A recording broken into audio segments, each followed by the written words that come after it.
Bonjour à tous. Alors bienvenue sur la chaîne Sam Agriculteur Indépendant. Alors Sam c'est moi et je profite de cette magnifique matinée pour vous emmener avec moi dans une parcelle de blé de colza pour continuer notre série de vidéos sur qu'est-ce qui se passe sous nos pieds à l'automne et durant l'hiver. Alors on aura l'occasion de faire des profils de sol qui seront bien plus complets et qui nous permettront de voir les 4 fertilités qui composent nos sols. Mais là, on va continuer la série de vidéos concernant les êtres vivants qui sont dans nos sols, après avoir parlé des couverts végétaux dans notre numéro 1, d'avoir parlé ensuite des bactéries qui sont très importantes dans nos sols et qui peuvent parfois prendre le dessus sur tous les autres. On a parlé dans la 3e vidéo de nos amis et discrets amis champignons.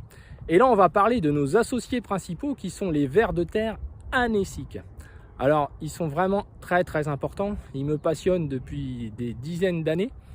Ce sont les seuls à faire le lien entre tous les horizons du sol, je dis bien les seuls, d'où leur importance. Ils représentent souvent un symbole dans le fait de remettre ces sols en route et de les régénérer, car ce sont des êtres vivants fragiles qui n'apprécient pas les sols avec des pH qui varient trop fortement. Ils n'apprécient pas les sols qui sont trop basiques, ils n'apprécient pas les sols qui sont trop acides, ils n'apprécient pas certaines textures, donc évidemment ils sont parfois irrités par certaines textures sableuses, excès d'argile aussi dans certains cas. Ils n'apprécient que moyennement les sols très calcaires. Bref, souvent quand ils sont là, ça représente un sol qui a plutôt atteint un bon équilibre. Il faut 5 à 7 ans pour faire évoluer assez fortement une faune anécique, donc ça prend du temps, c'est pas quelque chose qui se fait en 5 minutes, et on peut même dire qu'une dizaine d'années, pour moi un minimum, je pense, c'est quelque chose qui donc nécessite de la part de l'agriculteur des successions de cultures qui les favorisent, ce qui n'est pas toujours évident, faut le reconnaître. J'en ai parlé un petit peu avec le maïs, mais ça va être le cas derrière des betteraves, des pommes de terre, où souvent la faune anécique n'a pas tellement de rôle à tenir, en tout cas elle n'a pas de nourriture à ingérer et à intégrer dans des horizons inférieurs, puisqu'il y a peu de résidus qui ont les textures nécessaires et les niveaux de carbone nécessaires pour être ingérés et introduits dans le sol par le ver de terre. Il a besoin aussi, et j'en ai parlé, de tous les associés qu'il y avait avant, c'est-à-dire des bactéries, mais aussi et surtout des champignons. Donc en réalité, vous voyez que tout le monde est lié ensemble. Et c'est vrai que le ver anécique fait le lien entre les différents horizons du sol. Alors avant de parler du ver anécique, il est souvent confondu par les agriculteurs, mais aussi par les personnes qui s'intéressent à tout ça, par des vers qui existent aussi, des petits vers, qu'on peut appeler aussi vers de terre, mais qui sont plus des vers qu'on appelle épigés, c'est-à-dire qui vivent dans les horizons du sol, les 20 premiers centimètres, on va dire, 20 à 30 premiers centimètres, qui eux par contre font plutôt des galeries horizontales, oui je dis bien, et donc qui ont un rôle notamment de brasser la matière organique, et ils sont vraiment présents dès qu'il y a de la matière organique à digérer. Donc ils vont avoir un cycle beaucoup plus court, 3, 4, 6 mois. Ils sont colorés, très colorés, souvent assez rouges. On peut en avoir aussi des gris un petit peu. Donc ils sont beaucoup plus petits, ils n'ont pas de collier, donc on les reconnaît assez facilement. Et puis ils ont un rôle de faire des galeries plutôt horizontales. Et c'est pour ça que quand on observe le sol, il faut bien vérifier. Ils sont responsables en partie d'une macroporosité des horizons de surface. J'en ai déjà parlé des porosités dans une vidéo, je vous mettrai le lien.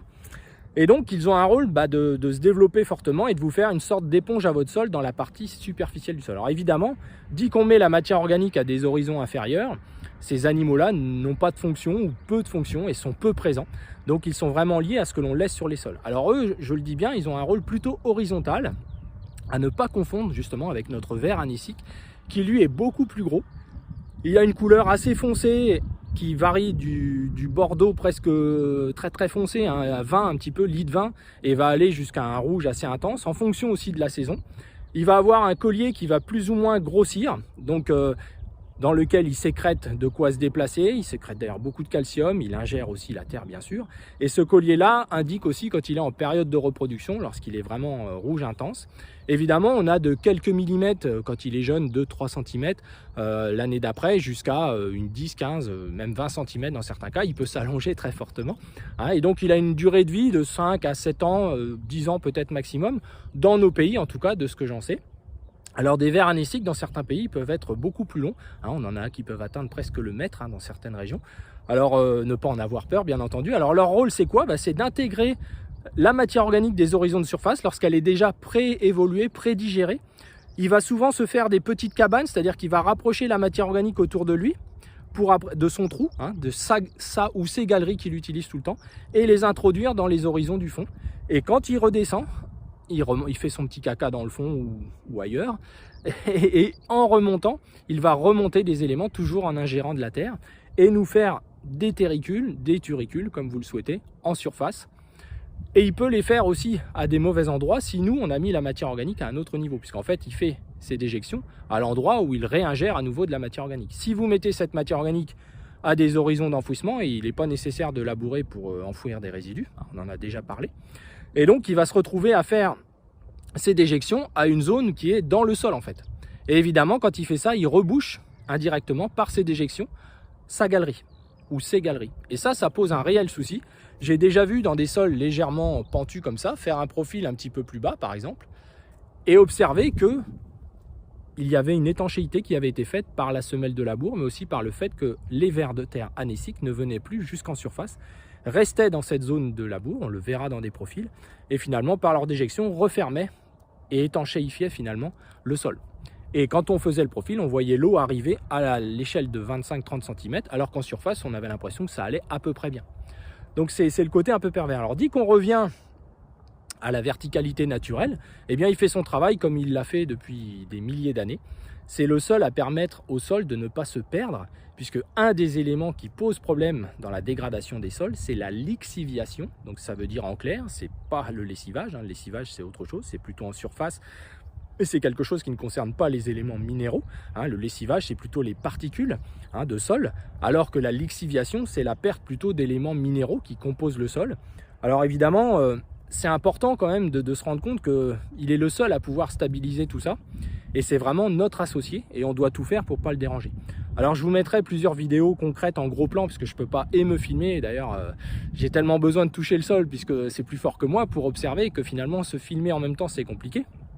Alors j'utilise un des meilleurs outils de la ferme pour faire ça, qui est la bêche, que vous connaissez tous j'espère, que vous avez toujours dans votre voiture j'espère, alors pas pour aller en week-end, mais en tout cas pour aller observer vos sols. C'est la pleine période, comme cette période dure de septembre-octobre jusqu'à mars, il faut en profiter, c'est vraiment quelque chose d'important. Ça apporterait beaucoup d'humilité aux agriculteurs, cela éviterait que pour certains, parce qu'ils utilisent une technique X ou Y, leur sol est vivant. Non, c'est pas vrai, il faut aller regarder. Et plus on va regarder, plus on voit qu'une année, ça semblait vraiment nickel, une autre année, ça l'est un peu moins. Alors pour revenir à cette parcelle-là, pour illustrer ce propos que je viens de vous dire, c'est que on a juste fait un passage de travail du sol, un passage à disque, et en fait, je m'aperçois, puisque c'est la première année que je fais ça, je n'ai pas de semelle liée au passage de l'outil à disque, puisque j'ai une faune très active, vous le verrez dans les vidéos suivantes qui viendront compléter cette introduction. Mais on voit que finalement le sol a moins de microporosité. Alors pourquoi? Parce que déjà on est derrière un colza, il n'y a pas eu de repousse, j'ai pas laissé tellement les repousses, puisqu'il y a eu un désherbage chimique de bonne heure, puisque nous avions des ronds de renouée, donc j'en avais parlé, et expliquer pourquoi on avait fait ça. Donc évidemment, les responsables de la micropore, j'en ai déjà parlé, c'est les enracinements, c'est les champignons, c'est tout ce qui va permettre finalement de créer ces petites cellules pour le stockage de l'eau. Donc là, je trouve que j'en ai moins, et vous le verrez dans les images que j'ai fait. Par contre, j'ai toujours, parce qu'elle n'a pas disparu, elle, une présence assez, je pense, importante de macrofaune. Alors on observe dans nos sols depuis plusieurs années entre 400 et 800 trous de vers de terre au mètre carré dans de nombreux sols. C'est moins le cas sur l'autre structure du fait de la texture siliceuse et pas mal de cailloux. Donc dans certains limons, on commence en puiser à approcher les 350, mais il faut reconnaître que c'est compliqué. C'est des sols plus froids qui se referment plus vite. Dit qu'on a un niveau d'argile un petit peu plus important, beaucoup de choses sont plus faciles pour le ver anécique, il faut le reconnaître, contrairement aux idées reçues. Donc c'est très très important.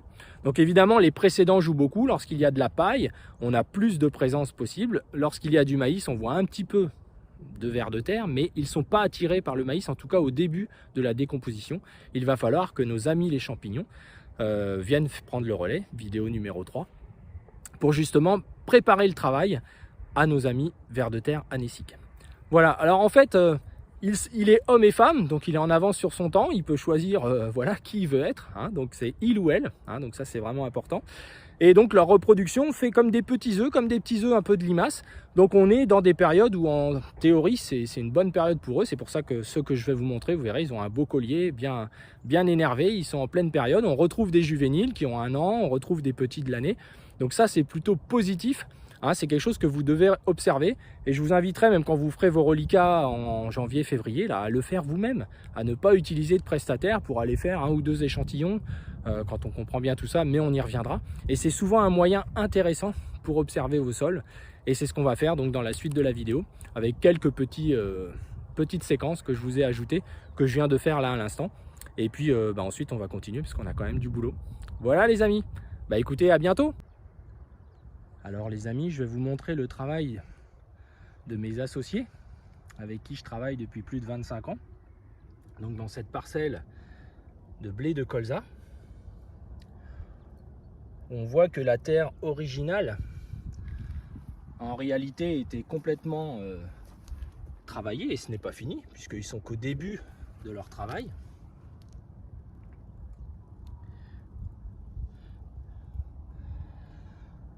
Donc comme on a pu le voir, il fertilise, mais aussi il brasse mon sol.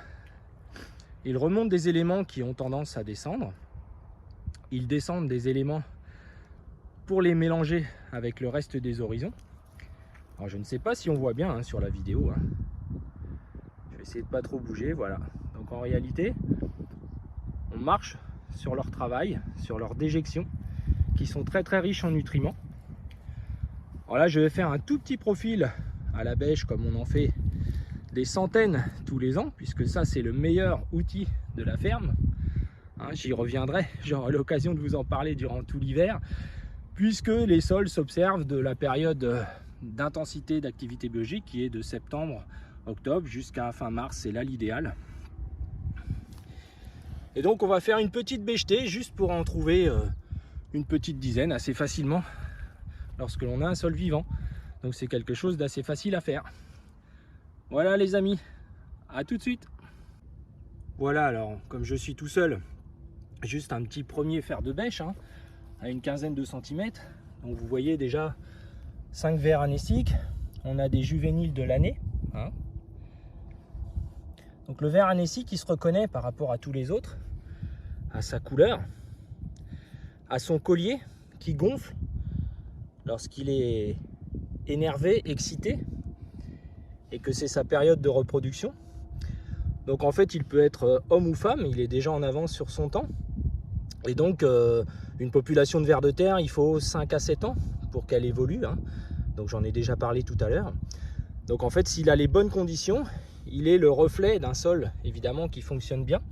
Alors là, si je creuse encore, vous voyez, là je suis une dizaine de centimètres, je vais en trouver très facilement une bonne vingtaine. J'ai déjà compté dans beaucoup de nos sols avec les années, on peut avoir entre 350 et 500 galeries du mètre carré en moyenne. Et on a des parcelles qui montent jusqu'à 800 galeries au mètre carré. Donc comme j'en ai parlé tout à l'heure, c'est très important. Et c'est aussi un critère important pour vous, voir leur dynamique, voir leur évolution, voir la présence de différentes générations. Donc ça c'est très important. Donc on en retrouve encore là. Voilà, alors c'est vrai que c'est une période où évidemment il ne faut pas les déranger de trop. Ils ont un rôle aussi dans la fabrication de nos mottes, ça on l'a déjà vu, vous voyez. Donc je vous dirais d'ailleurs que tout ce qui est pénétromètre, vous savez, tous les outils qui peuvent être vendus pour vous dire voilà, si votre sol est compacté, tout ça c'est franchement pour moi ça sert pas à grand chose. On observe bien mieux avec sa bêche, avec son couteau, avec son toucher aussi. Regardez les mottes, comment elles évoluent. Donc bien écoutez, on va refaire un deuxième fer de bêche, on va continuer tranquille et puis je reviens vers vous. Alors retour les amis, j'ai juste fait l'équivalent de la hauteur de mon loucher, qui est pour moi plus utile qu'une bêche au quotidien. Donc sinon c'est la bêche à dents quand il y a beaucoup de cailloux. Donc simplement parce que c'est une méthode simple d'observation, de regarder l'état de vos mottes, de s'apercevoir qu'à chaque petit coup de couteau, on a des vers anéciques, de voir que certaines racines prennent les trous des vers de terre, mais pas exclusivement. Ça c'est quelque chose d'important, car si toutes vos racines ne sont que présentes par faisceau dans les galeries des vers de terre, c'est plutôt pas bon signe. Regardez la microporosité qui honnêtement dans ce sol là devrait être meilleure que ça, il faut le reconnaître.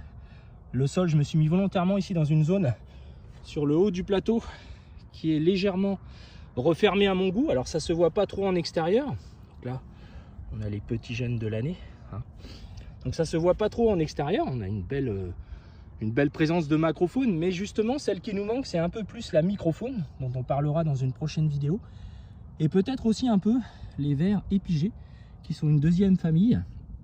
Sans doute peut-être parce qu'il n'y a pas eu un excès de nourriture derrière un colza, c'est pas non plus voilà, et puis la sécheresse qui a conduit aussi sans doute à une différence d'activité. Donc voilà, donc on aura l'occasion de refaire des profils bien plus intensément. Alors là vous montrez un petit peu un champignon mycélien, je ne sais pas si on le voit bien, donc j'en ai vu tout à l'heure un peu plus que là dans certains résidus, mais on regardera ça un peu plus cet hiver par des vrais profils de sol.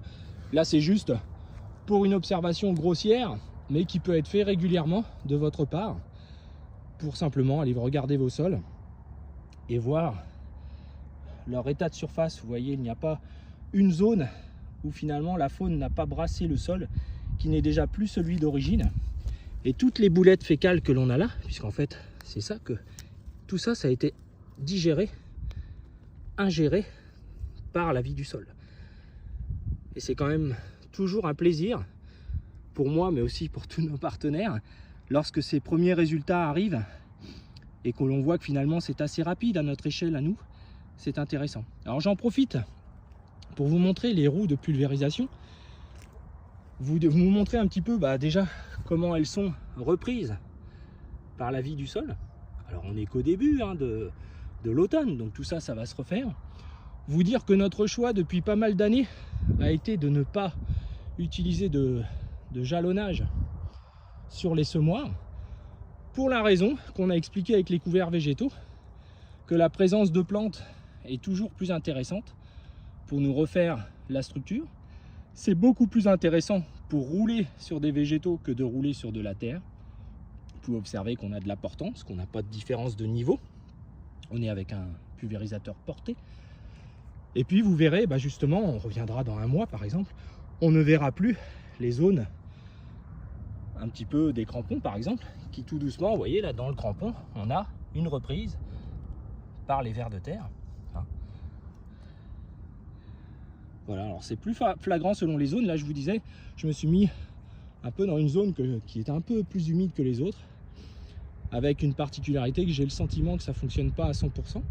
Donc voilà, mais ça c'est cette année, c'est quelque chose qui évolue dans le temps et qui nous apporte aussi l'humilité nécessaire au fait que ce soit un travail pour nous quotidien.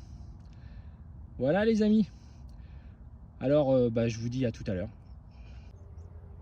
Donc là, retour au champ, je me suis mis un peu plus loin que tout à l'heure,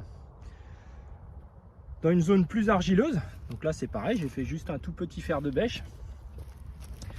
Donc pour rappel, ce champ n'a pas été fissuré, il a juste été travaillé par un passage d'outil à disque, d'ailleurs dans laquelle nous avions fait une vidéo sur le sujet. Donc là ici, il y a, vous voyez, quand on peut faire ça, on a entre 25 et 30% d'argile. Donc ça c'est important. Donc ça c'est un moyen tout simple. À partir du moment où vous êtes capable de faire une boulette comme ça, c'est qu'il y a au moins 20-25% d'argile minimum. Donc ça c'est important. Voilà, alors on voit à quel point l'ensemble des mottes, si on peut même appeler ça des mottes, sont complètement vivantes.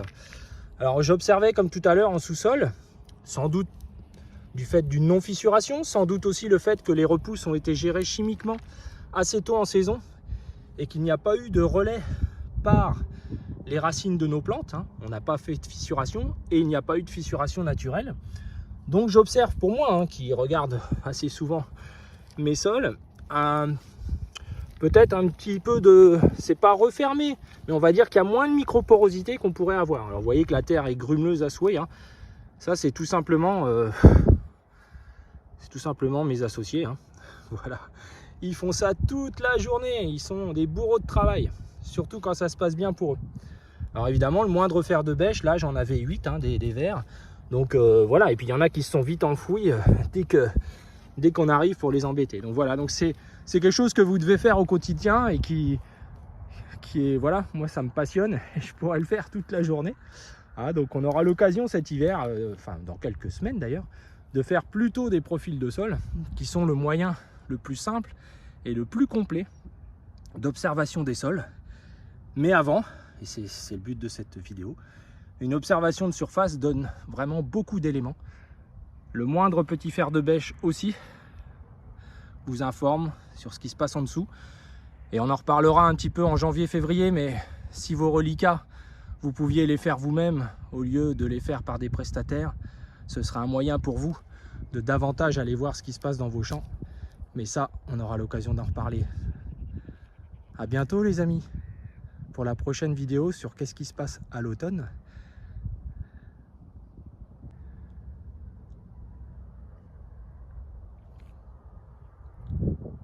Alors je me suis déplacé, j'ai fait un petit fer de bêche où j'ai retrouvé une dizaine de vers anéciques.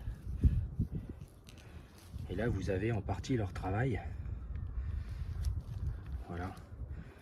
On en retrouve dans une mode comme ça facilement 3-4 parce que c'est leur habitation et que si vous le respectez, eh bien ils sont présents à tous les horizons et ils vous font ce travail que nous serions bien incapables de faire. Je pense que vous êtes d'accord avec moi.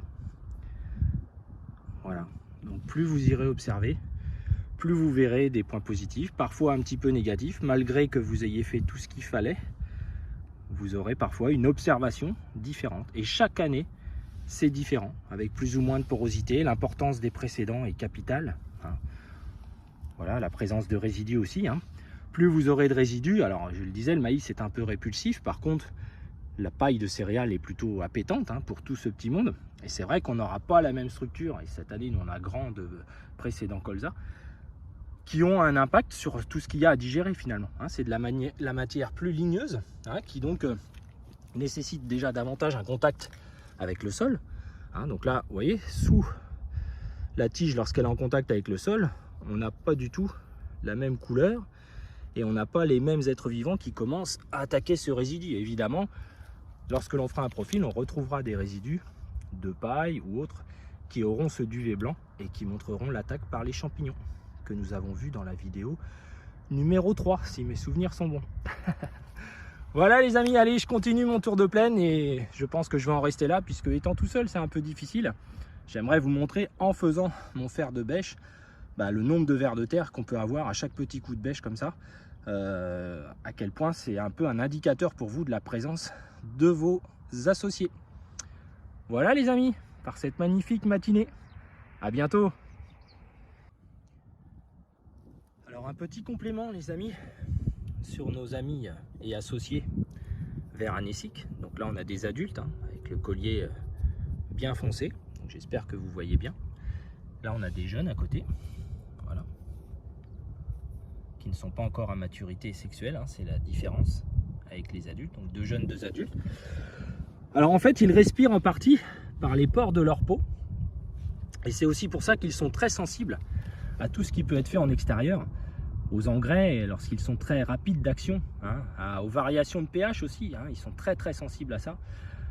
Et donc ça j'aurai l'occasion de vous en parler et reparler, hein. Donc c'est vraiment important de vous dire que tout ce que l'on peut faire, si on veut développer cette faune et cette macrofaune, eh bien on doit penser sans cesse à l'impact qu'ont les différents éléments que nous apportons, notamment les engrais, pour moi qui sont ceux qui ont le plus d'impact sur les vers de terre, puisqu'ils ont un impact sur les structures du surface. Donc il est clair que dès que vous aurez des sols qui se refermeront en surface, le ver anécique ne traversera pas cette zone-là, il restera toujours en dessous. C'est ce qui expliquera pourquoi vous n'aurez pas une structure grumeleuse comme ça. Alors si vous voulez, c'est le côté paradoxal, c'est-à-dire que c'est parce que en partie il n'y a pas de vers de terre qu'on peut avoir une structure qui est battue. Donc ça on reparlera de ce qu'est la battance durant l'hiver, puisqu'on aura l'occasion de le voir. Il n'a pas encore suffisamment plu, même si dans certains endroits c'est déjà refermé pour toute l'année. Mais on va dire que le ver anécique, c'est lui qui va participer à limiter la battance. Mais malgré tout, pendant cette transition-là, la battance fait qu'il ne traversera pas cet horizon, qu'il ne traversera même jamais cet horizon, qui est trop acide, trop refermé. Bref, c'est un vrai critère important pour vous. Alors un petit complément les amis, par rapport à nos associés anéciques. Alors ici j'ai deux adultes et puis 2 petits juvéniles qui ne sont pas encore à maturité sexuelle, donc on voit bien les colliers, hein, comme je le disais tout à l'heure. Mais je ne vous ai pas précisé tout à l'heure qu'ils respiraient en partie par les pores de leur peau. C'est ce qui explique que les pêcheurs peuvent avoir le ver anécique qui reste vivant quand même un certain temps sous l'eau. Mais bien évidemment, ils sont donc aussi très sensibles aux variations climatiques, aux variations environnementales, à ce que l'on peut mettre aussi comme produits phytosanitaires, mais j'insisterai aussi et surtout sur les engrais. Tout ce qui va être même oligo-éléments, des impacts de cuivre, des impacts des fertilisants, les impacts des produits rapides d'action, que ce soit les produits calcaires, les chaux ou autres, ou les engrais phosphatés, les chlorures de potassium, etc., qui sont désastreux, je le dis bien, pour nos amis vers de terre. Donc moi personnellement, et sans parti pris, les produits phytosanitaires, je vois moins d'impact que des impacts engrais. Les produits phytosanitaires ont des impacts dans certains cas. On a pu voir avec certains désherbants notamment.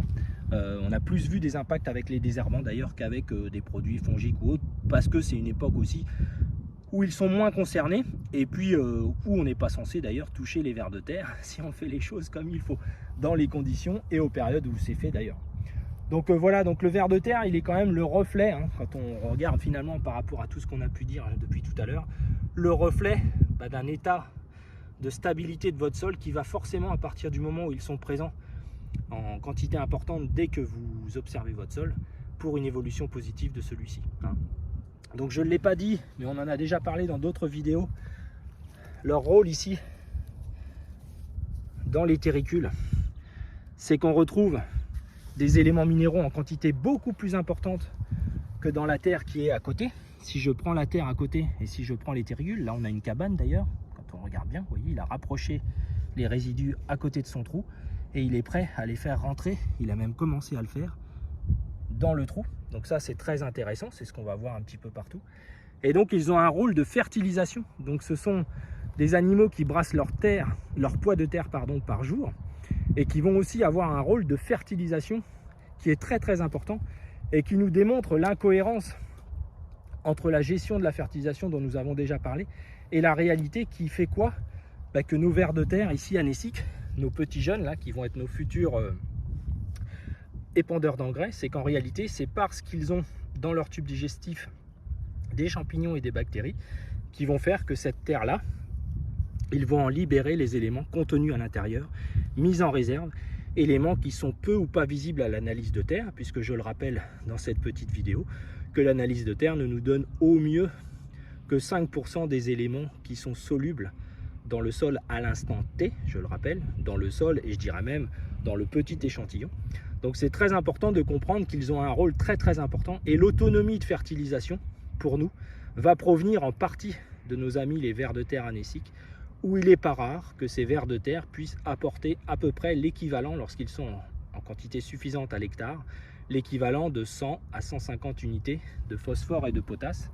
Et je ne parle pas de tous les éléments comme le calcium, ils ont un rôle très très important pour la solubilité, pour le rendre actif, et donc ce sont vraiment nos meilleurs associés, et c'est bien de voir la jeunesse qui se prépare à seconder les anciens. Voilà les amis, allez, à bientôt.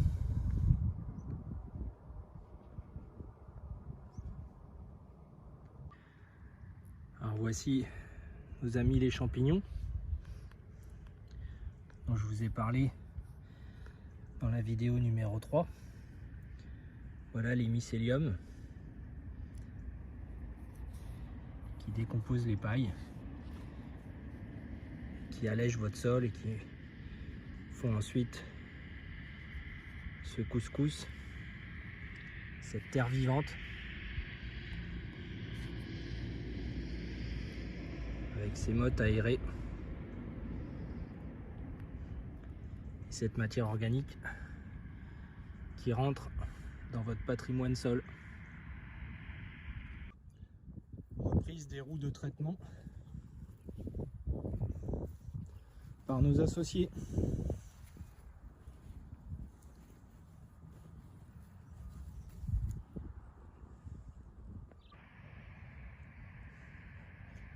Pas facile de pouvoir montrer à quoi ressemble le sol lorsque l'on marche et qu'il y a des terricules partout. En fait, on marche dessus.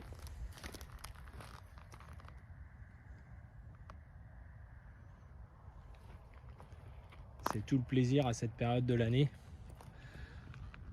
de voir son sol vivre et rester solide pour notre avenir à tous. Alors les amis, on arrive à la fin de cette vidéo, j'espère ne pas avoir été trop long. L'idée était un petit peu de dégrossir les choses et de profiter de mon petit tour de plaine de ce matin dans cette parcelle pour vous montrer quelques éléments. Alors tout seul, c'est toujours un peu délicat, mais bon, voilà, ça reste artisanal comme tout ce qu'il y a sur cette chaîne d'ailleurs. Hein, voilà. L'idée est en plus d'attirer votre attention, de vous donner quelques éléments simples d'observation. Évidemment, on ira regarder tout ça dans des profils de sol où j'espère pouvoir trouver des fois quelqu'un pour me filmer. Ce sera plus facile, car sinon ça va être compliqué. Voilà, et puis moi j'ai besoin de toucher la terre, donc j'aurai les mains libres et ce serait beaucoup plus sympa. Je vous montrerai encore plus de choses. Donc voilà, donc on était dans le cycle de ce qui se passe dans le sol à l'automne. On va continuer encore dans des prochaines vidéos pour parler de l'évolution, mais aussi de la destruction de certains couverts, des reprises, des conséquences. Certains m'ont parlé aussi de baisse de rendement liée à la mise en place de couverts, etc. Donc je vais essayer de vous expliquer quelles peuvent en être les raisons. L'idée étant toujours de comprendre plutôt que de bifurquer la barre à droite puis après la barre à gauche. C'est vraiment quelque chose qui est lent. Vous avez vu, les vers de terre, 7 à 10 ans minimum. Donc on prend son temps, on fait les choses dans le bon sens. Le moindre ou la moindre erreur peut faire qu'en effet vous perdiez une année très facilement et voire même que vous reculiez un petit peu dans l'évolution positive de vos sols. Donc la meilleure chose pour savoir où on en est, c'est quand même bien d'aller voir et puis d'utiliser voilà, le meilleur outil de la ferme et aussi le plus rentable. Voilà les amis, alors je le redis, pensez à vous abonner, pensez aussi à diffuser ces vidéos auprès du plus grand nombre, car je pense qu'on a du mal, au regard même de certains commentaires, à sortir des modes d'emploi. Bidule a dit ça, truc a dit ça, qui vous explique les choses simplement, comment ça marche, et vous allez voir que vous allez aligner les choses par vous-même. C'est vous les techniciens de vos fermes, c'est vous qui savez, il n'y a rien à tortiller, c'est ça la réalité. Alors après, certaines idées reçues que vous pouvez avoir sur votre sol sont aussi liées à son état actuel. Et dès que le sol marche de manière différente, beaucoup de choses se transforment. C'est l'exemple des passages de route de tonnes par exemple. C'est des choses comme ça qui évolueront. Et la reprise, beaucoup se font un monde avec ça. La reprise des sols que l'on ne touche pas derrière des couverts végétaux avant le printemps. Et on verra que finalement, faut pas s'affoler avec ça. On peut vraiment faire les choses de manière simple et sécurisée. Ce qui explique parfois notre conseil de destruction avant la fin de l'année que certains m'ont déjà contesté en disant mais oui, on peut laisser ça plus loin. Oui, mais nous on est là pour que le maximum de personnes puissent mettre en place en toute sécurité. Et pas le petit essai sympa qui permet que ça, c'est au fur et à mesure du temps. Et plus son sol vit, plus on peut en effet laisser ses couverts aller plus loin dans l'année. Mais il faut aussi être conscient des conséquences que ça peut avoir négatives sur la culture d'après. Et il me semble qu'on est quand même là pour produire des cultures avec rentabilité. Hein, voilà les amis, bah écoutez, sur ces belles paroles et sur cette belle météo qui ne doit pas durer, je vous dis à bientôt et je vous mettrai ça en ligne dans quelques jours. Après la vidéo numéro 3, je crois que je n'ai pas encore mis en ligne. À bientôt les amis!